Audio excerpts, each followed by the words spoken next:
Brasil, um país continente. 47%, quase a metade de toda a América do Sul. Um gigantesco país cujos pontos extremos, norte e sul e leste e oeste, distam mais de 4.000 quilômetros nos dois sentidos. Um país difícil, que em seu imenso território poderia colocar lado a lado toda a Europa, menos a União Soviética, a América Central, o Japão, a Tailândia, Israel, e ainda sobraria espaço. Este é o Brasil cuja história começamos agora a rememorar. Foi este país gigante, este Brasil de dimensões continentais, o cenário dos fatos que vamos iniciar neste momento. E que começamos a recordar na imagem de jovens que ainda eram crianças quando tudo aconteceu, ou de crianças que nem sequer haviam nascido quando tudo se passou. Dos que não puderam viver as experiências daquela época. E assim, a eles, aos jovens, aos que não viviam ainda, dedicamos principalmente este programa. Bem como a todos aqueles que aos poucos foram esquecendo os dramáticos instantes de 11 anos atrás. Quando o Brasil era outro, era o Brasil de ontem. Uma nação no momento histórico de uma gravíssima opção. E voltemos, portanto, um pouco ao passado. Sem ódios nem rancores, apenas para comparar. Foi há muito pouco tempo, apenas 11 anos. E o Brasil sofria uma de suas piores crises. Greves sobre greves, ameaça de guerra civil, caos quase incontrolável, deterioração econômica e financeira, indisciplina invadindo os quartéis, inflação galopante, forçando para o alto, praticamente a cada semana, os preços de tudo. Foram momentos terríveis.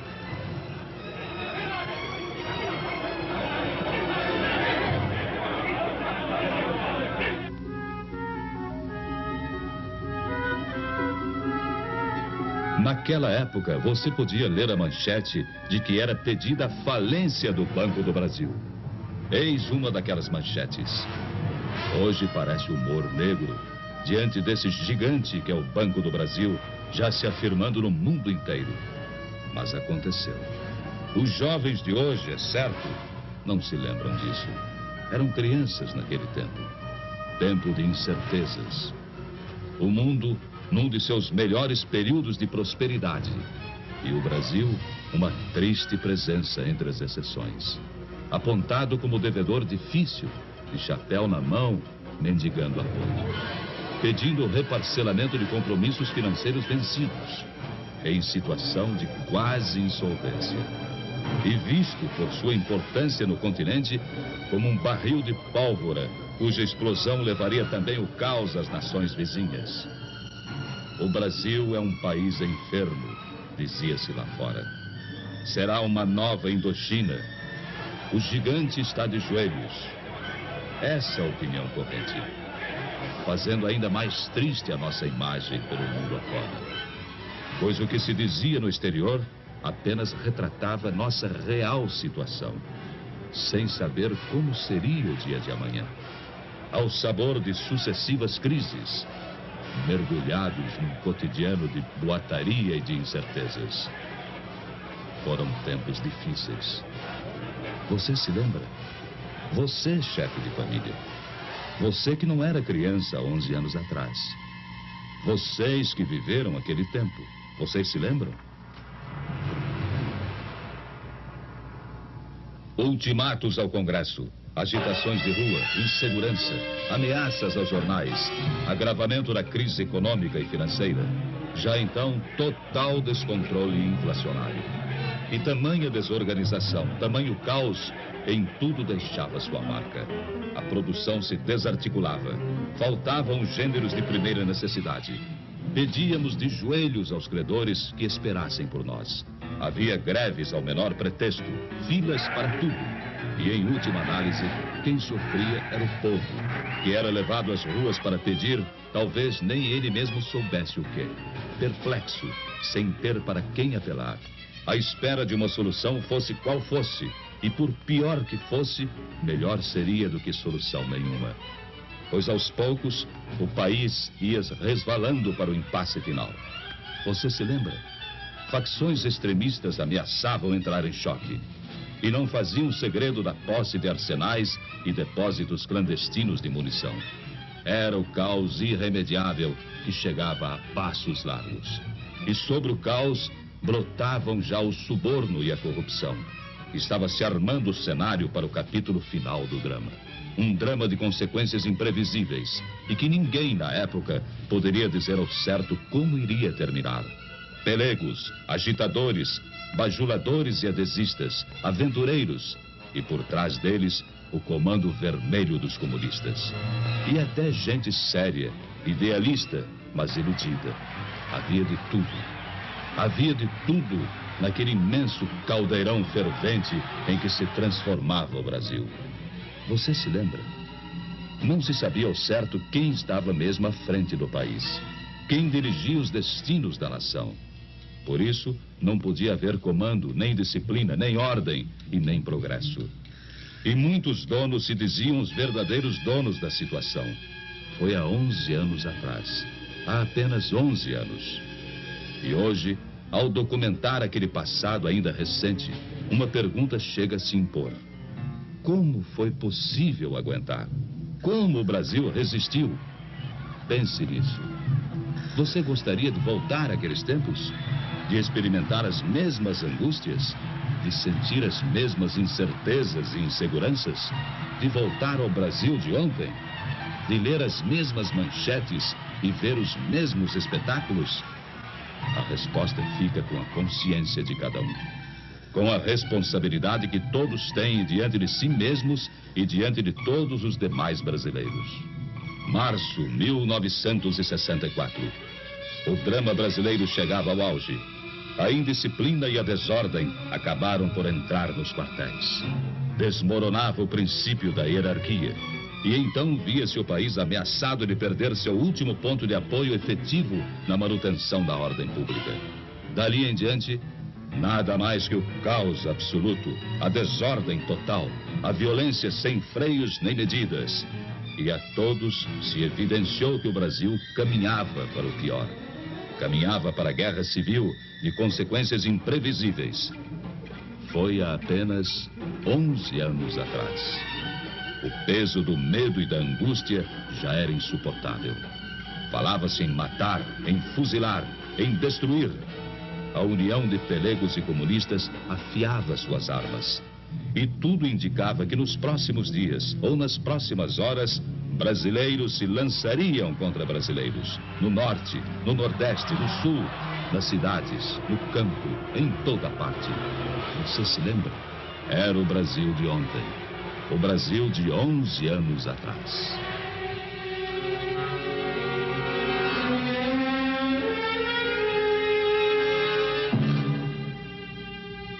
Foi no último instante, quase no momento derradeiro. E quando o país estava à beira da guerra civil, quase em pleno caos, alguma coisa aconteceu.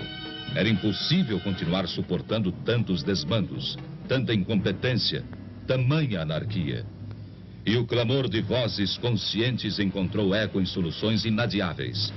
E as Forças Armadas, elas próprias, mais do que ameaçadas, foram chamadas, praticamente intimadas, a cumprir a missão que o momento lhes impunha. Restabelecendo a ordem e livrando o país dos trapos vermelhos que ameaçavam sufocá-lo.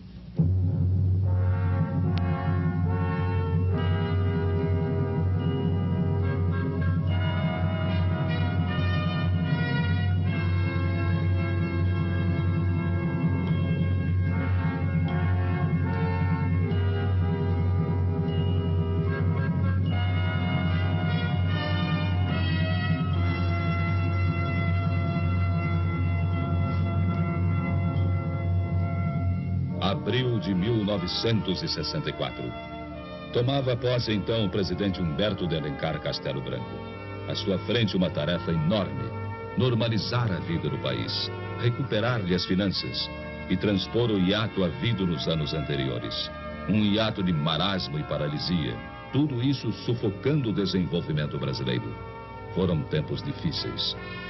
Castelo Branco assumir o posto diante de um quadro inflacionário inédito na história do Brasil. Até o final de 64, caso enérgicas medidas não tivessem sido tomadas, a inflação caminharia para mais de 100%. Seu período foi tipicamente de reconstrução. Restabeleceu a autoridade mesmo à custa de incompreensões de tantos companheiros dos idos de março. Tomou medidas no sentido da restauração do crédito externo do país. Lançou as bases do sistema de planejamentos globais em âmbito nacional e iniciou a retomada do progresso em seu governo. Criou seu BNH, o Banco Nacional da Habitação. Era a ótica do desenvolvimento também no campo social sendo instaurada então. Defeituosa ainda, mas semente de um grande ideal popular. Nos últimos 10 anos, o BNH financiou cerca de 1 milhão de residências. Antes de sua criação, diversos governos haviam levado quase 30 anos para financiar pouco mais de 100 mil unidades residenciais. E Castelo Branco pôde deixar o governo dizendo: entrego ao meu sucessor um país organizado e em ordem.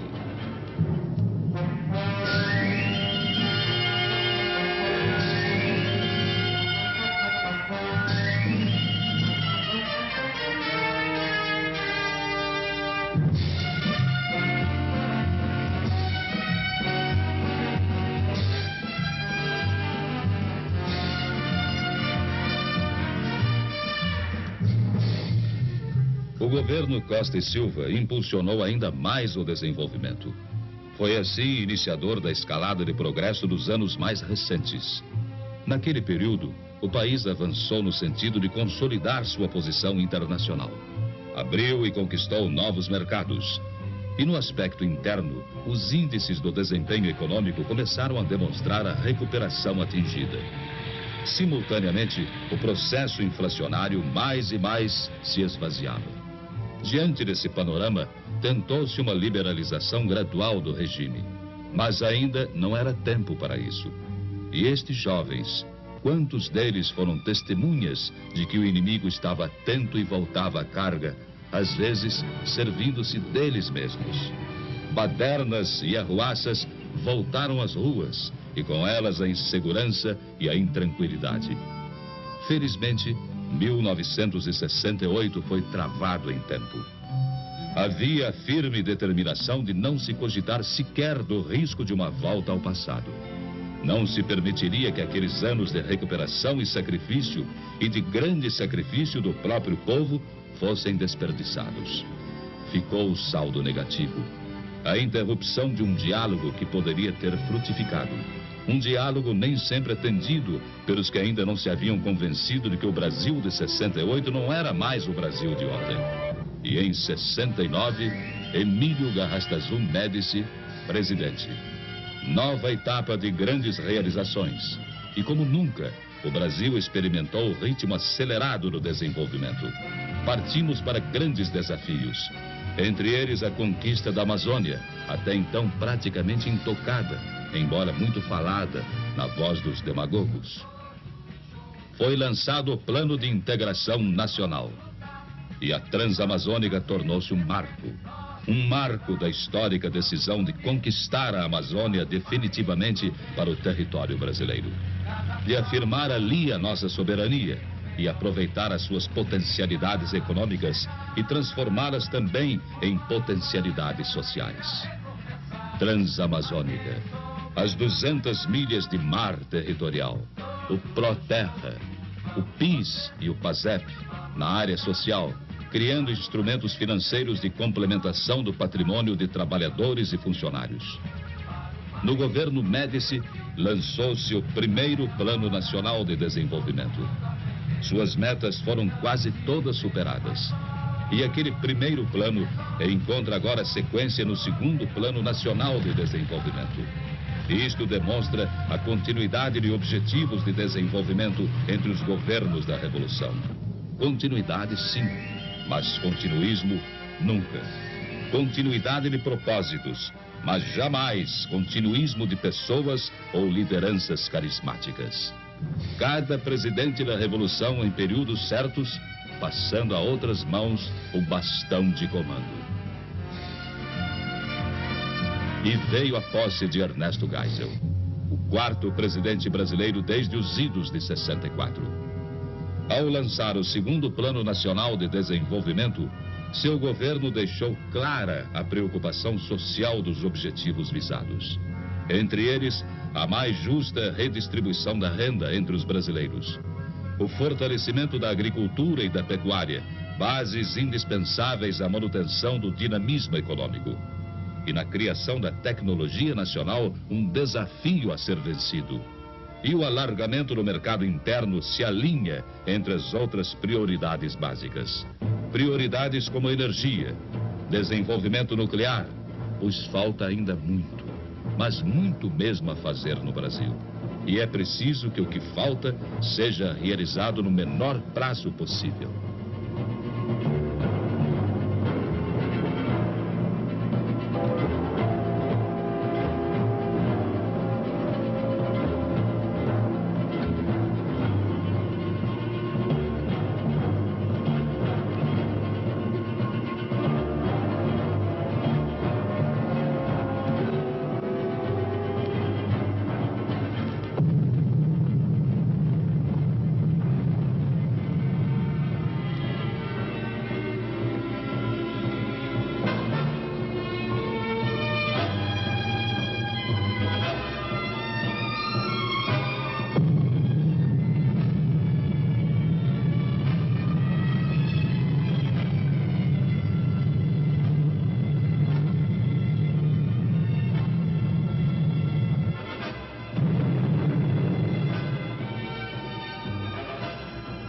As explosões do minério de ferro, o sinal de partida de novos tempos. Do Brasil de hoje e do Brasil de amanhã. Tempos que deverão se afirmar cada vez mais, no sentido de que cada vez mais o Brasil seja mais justo com todos os seus filhos, mais igual, mais distributivo.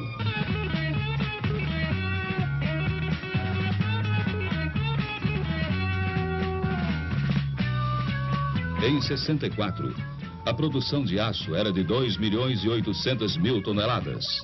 Hoje, 8 milhões de toneladas anuais. Em 79, chegaremos a 22 milhões de toneladas. São números de enorme crescimento, que comprovam o quanto o Brasil mudou. E o quanto continua mudando e crescendo. Para provar isso, não bastam palavras. É preciso comparar, exibir fatos e números. Sem comparação, nada se deduz. E eles aí estão. Nos últimos 11 anos, nossa siderurgia mais que triplicou sua capacidade. Um enorme avanço, que será outra vez quase triplicado até o final do segundo Plano Nacional de Desenvolvimento. Traçando assim o retrato de um novo Brasil de hoje e um novo Brasil para amanhã.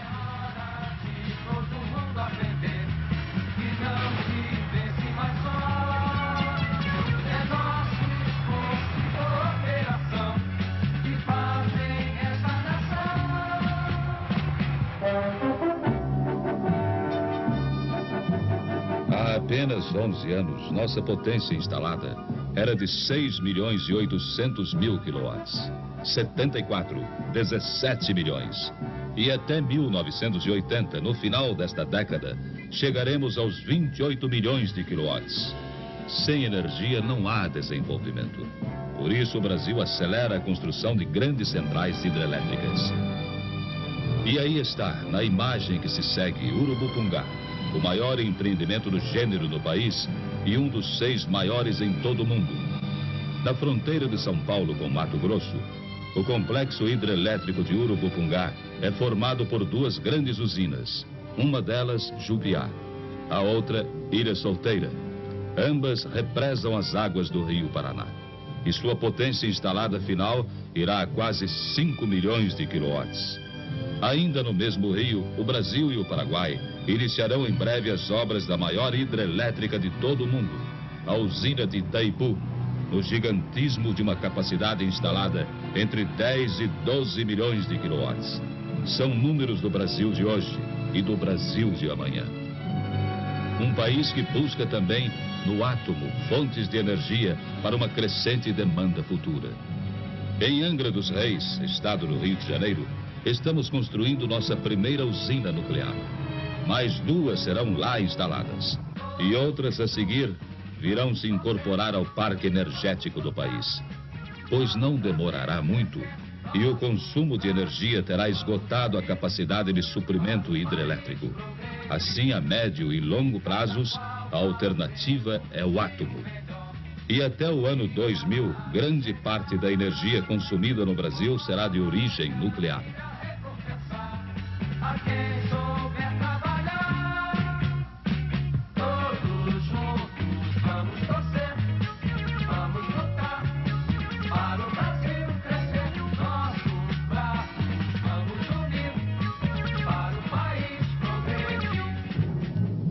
A Amazônia.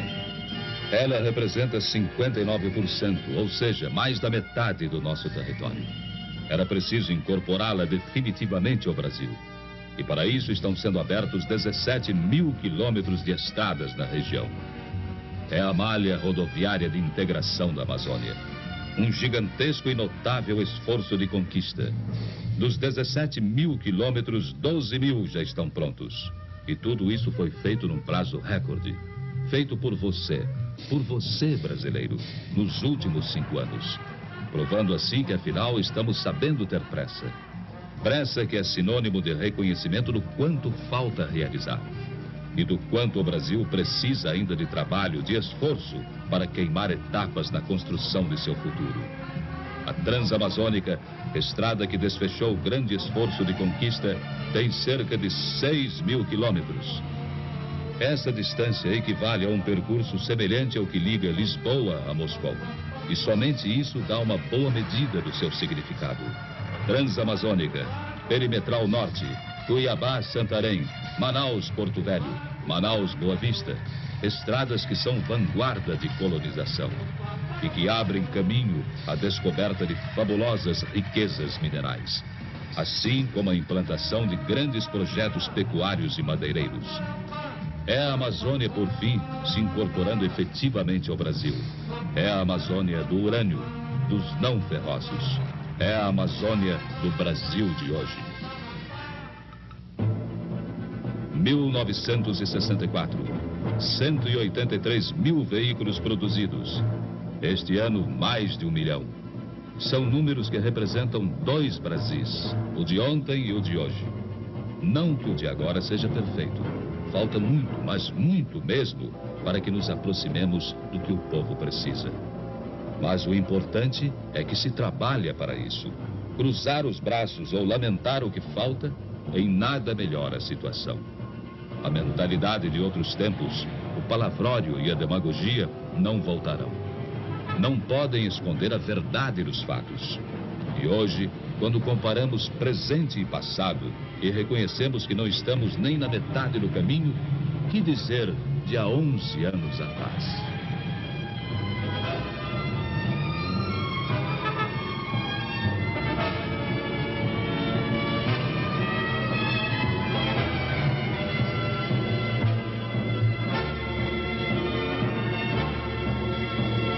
...17 mil quilômetros de estradas pavimentadas em 64. Hoje, 5 vezes mais, 80 mil quilômetros. E até 79, estaremos ultrapassando 100 mil quilômetros. Você se lembra? Hoje, é possível percorrer quase todo o Brasil sobre asfalto. E ontem? Do extremo sul ao nordeste, do nordeste a Brasília, pelo litoral e pelo centro do país. Mais alguns meses... E a última capital brasileira, ainda não atingida, verá o antigo sonho realizado. E com a inauguração da Manaus-Porto Velho, seu isolamento terá fim. Estará chegando a Manaus a primeira estrada, uma estrada asfaltada. Uma fita negra de esperança cortando a Amazônia e ligando Manaus ao Brasil. E recuperamos as ferrovias, agora prioridade número 1 na política de transportes. Muito breve, a nova ligação São Paulo-Belo Horizonte verá suas obras iniciadas. Surgirá assim a Ferrovia do Minério, eletrificada de ponta a ponta, colocando nosso país entre aqueles que possuem traçados ferroviários de primeira categoria.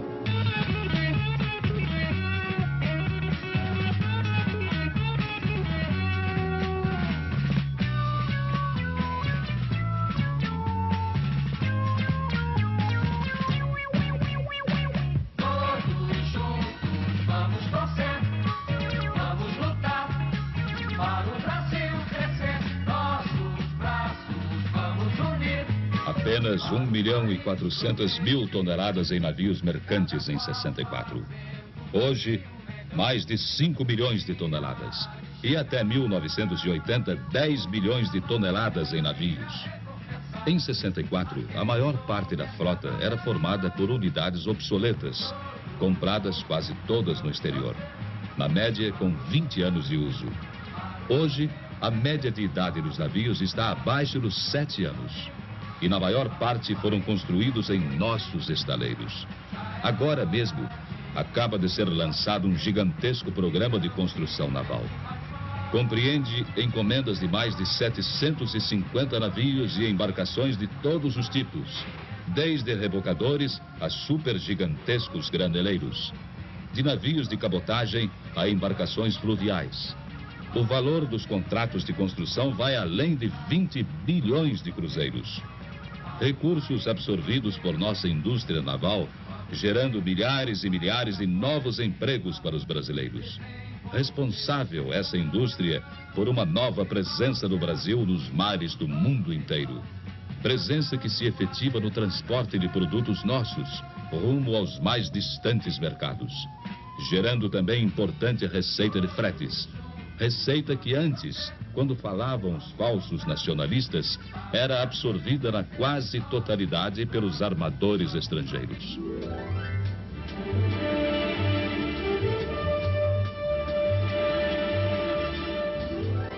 (1964) Exportações, 1 bilhão e 400 milhões de dólares. No ano passado, 7 bilhões e 500 milhões. Vamos alcançar 20 bilhões em 79.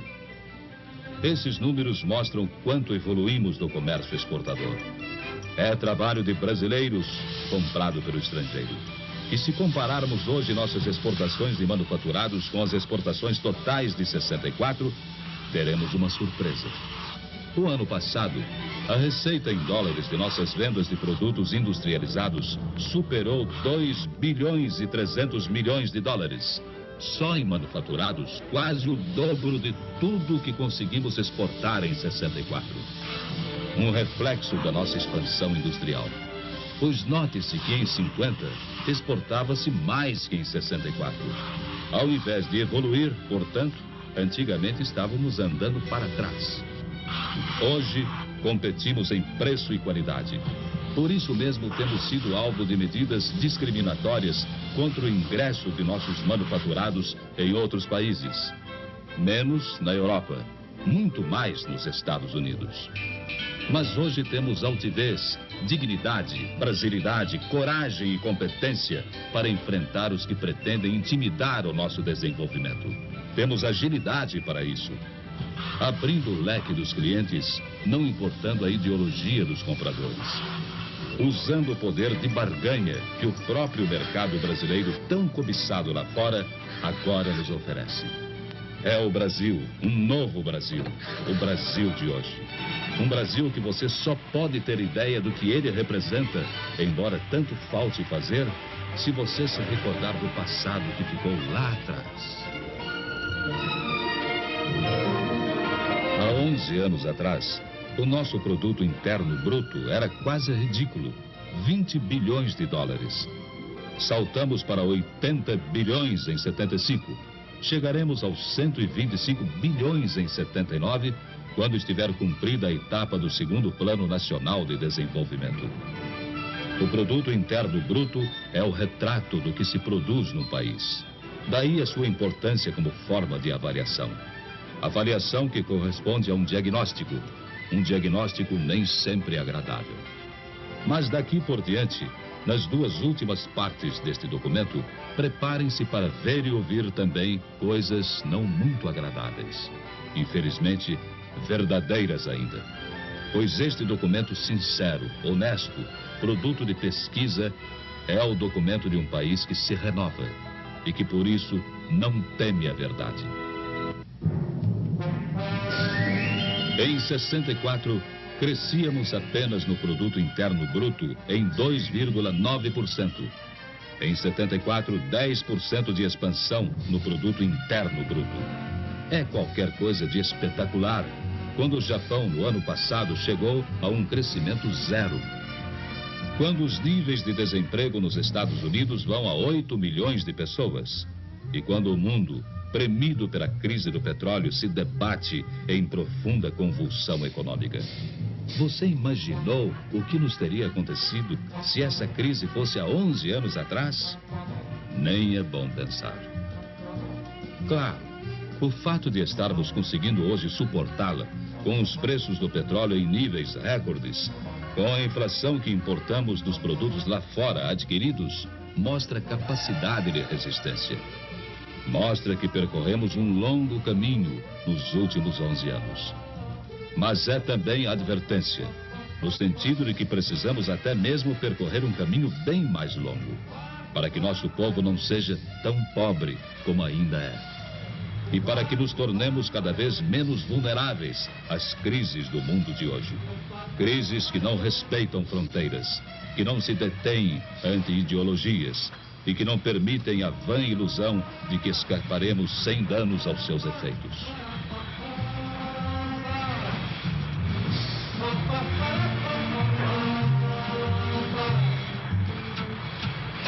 Lá fora, no estrangeiro, temos sido motivo de admiração e confiança. Manchetes destacam o nosso avanço econômico. Há 11 anos passados, havia também manchetes. Mas, você se lembra? Elas falavam não de um Brasil que realiza, mas de um Brasil enfermo, doente. Falavam do gigante de joelhos. Hoje, boas e más notícias nos chegam instantaneamente de todo o mundo. E o Brasil está internamente coberto por micro-ondas. Deixou no passado de apenas 11 anos sua condição de país ilhado em mutismo, cego, surdo, mudo, que falava, mas precariamente com o mundo, e que mal podia se comunicar dentro de seu próprio território.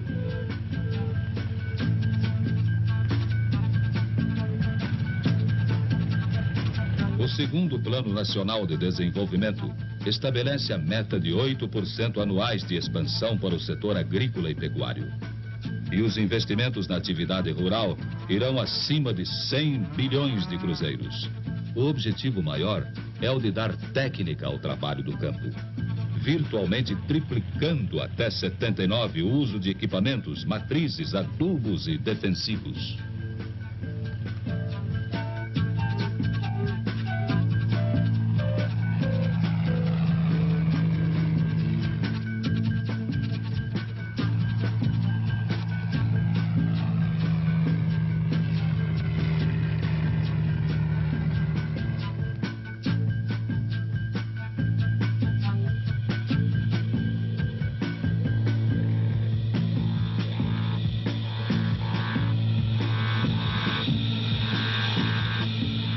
O segundo Plano Nacional de Desenvolvimento para o período 75-79 vai mobilizar investimentos num volume inédito.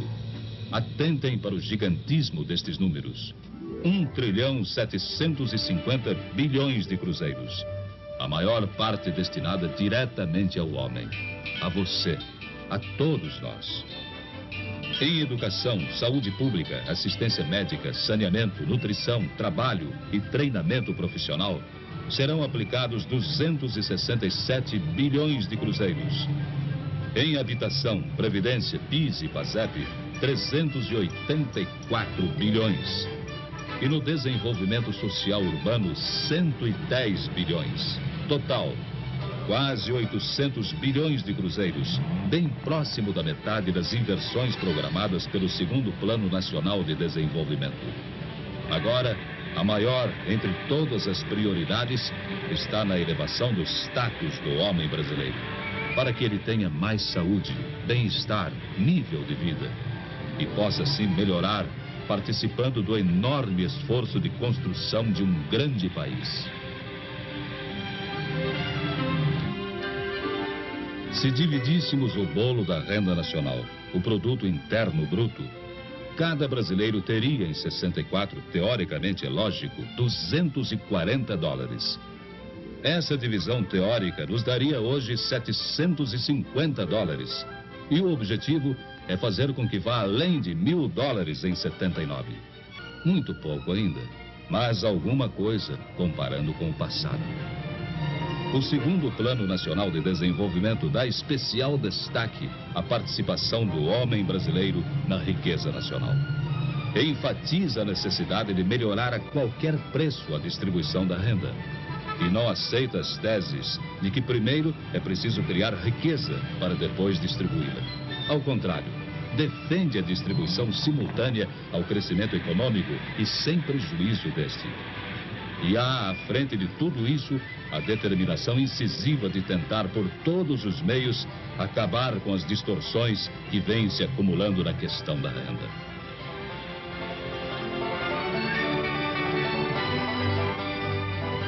Na década de 40 a 50, a vida média do brasileiro não passava de 43 anos.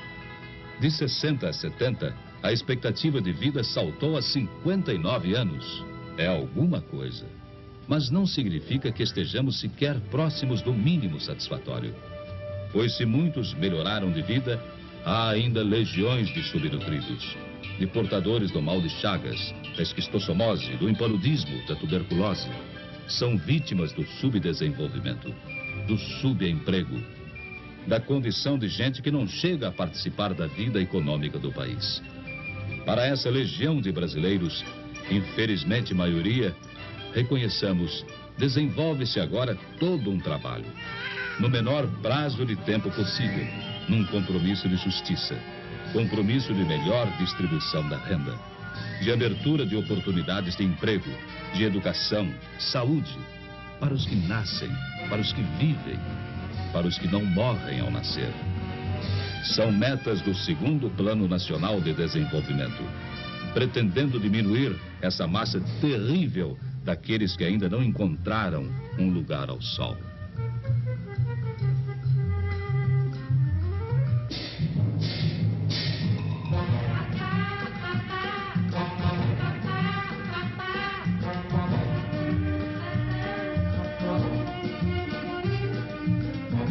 $11.500.000 estudantes no primeiro e segundo graus de ensino e na universidade.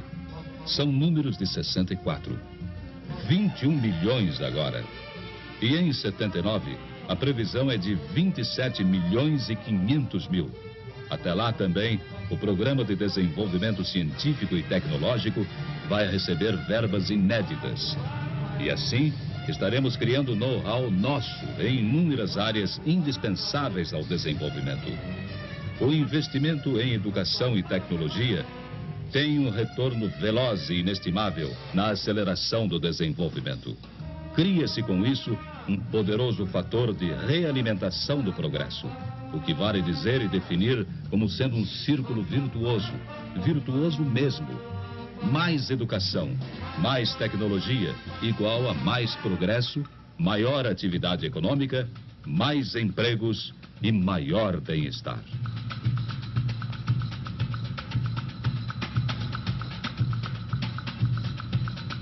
Com tudo o que mostramos a vocês até agora, não dissemos nunca que o Brasil é um paraíso. Temos muito o que corrigir e assumimos essa verdade, com a consciência de quem sabe como são graves os problemas. O que se fez nestes 11 anos responde pelo que se pode fazer daqui por diante.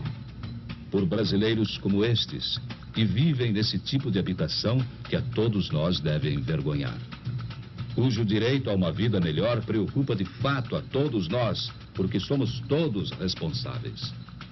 Por isso, quase metade dos investimentos do segundo Plano Nacional de Desenvolvimento visa a elevação do homem brasileiro. Há 11 anos atrás, cerca de 40% de nossa população acima dos 15 anos de idade era de analfabetos. Hoje, esse percentual caiu à metade, ficando em torno de 20%. E até 1980, a meta é erradicar o analfabetismo. Outra meta do segundo Plano Nacional de Desenvolvimento pretende levar treinamento especializado a cerca de 400.000 trabalhadores anualmente. E treinamento especializado equivale à melhor posição profissional. No período 75-79, o segundo PND estimou um aumento da oferta de trabalho a taxas de 3,5% ao ano. Até lá, 6 milhões e 600 mil novos empregos serão criados em todos os setores. Mas precisamos acelerar ainda mais o passo, para que um número cada vez menor de brasileiros como esses sofra as agruras da miséria, dos desníveis regionais, das endemias, da subnutrição. Pense nisso, como todos estamos pensando, para que a gente nossa não viva mais assim. Basta prosseguir, acreditar, para que esta obra de gerações se torne o mais rápido possível realidade pela renovação.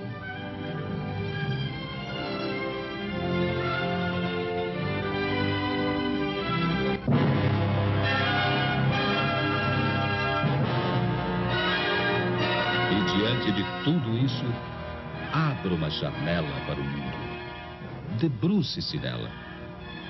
Olhe lá fora, em torno de você. Porque abrindo uma janela para o mundo, é que você pode, pela comparação, sentir que todos os dramas que vivemos, sentir que tudo aquilo contra o que protestamos, sentir que, de fato, se este país ainda tem tanto por fazer, é preciso que se faça alguma coisa para acreditar no que falta diante do que se fez. A violência que impera lá fora, em tudo aquilo que se pratica contra a dignidade da pessoa humana, nas minorias treinadas, preparadas, determinadas a liquidar as maiorias, iludindo-as com uma falsa ideologia, acreditemos em nós um pouco e pensemos: ai de nós se essa violência aqui imperasse. Ai de nós se o ódio se transformasse de fato na motivação de vida, para não dizer de morte, dos brasileiros. E em meio a tudo que se passa lá fora, na janela em que você deve se debruçar, pense 2 vezes. Pense bem. O exemplo que nos mandam e tudo aquilo que sentimos de amargura, de terror, de pânico, de morte, de ódio, de retaliação, tudo isso não pode, não deve, não entrará no Brasil. Já é alguma coisa. Para que possamos, com a nossa ordem, com a nossa paz, com a nossa dignidade, evitar que daqui para fora alguém de lá possa olhar para nós como nós olhamos para lá. É assim, brasileiros, que neste depoimento verdade, queremos que você veja que se nosso país ainda não é o paraíso que desejávamos, Deus nos livre de vir a ser o inferno que lá de fora nos mostram em todos os setores do mundo.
Este é o Brasil de amanhã.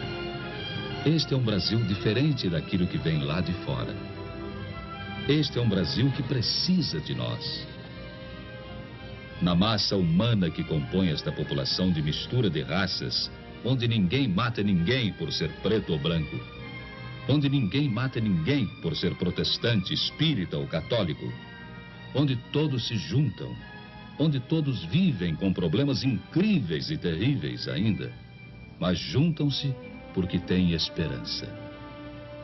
E sabem que o ódio não leva a nada, que a violência gera violência, e que, graças a Deus, há por que confiar neste país. E se tudo aquilo que aqui mostramos, num depoimento verdade, valeu por alguma coisa, nestas palavras finais, a nossa certeza de que todos nós, discordando nos limites da discordância digna e respeitosa, possamos, pelo debate livre e consciente, encontrar nossas próprias soluções dentro de casa. Porque certamente, se assim agirmos, e se como brasileiros que somos, trocarmos ideias e só ideias, será possível alcançar a meta final de levar todo esse desenvolvimento dos últimos 10 anos à população inteira.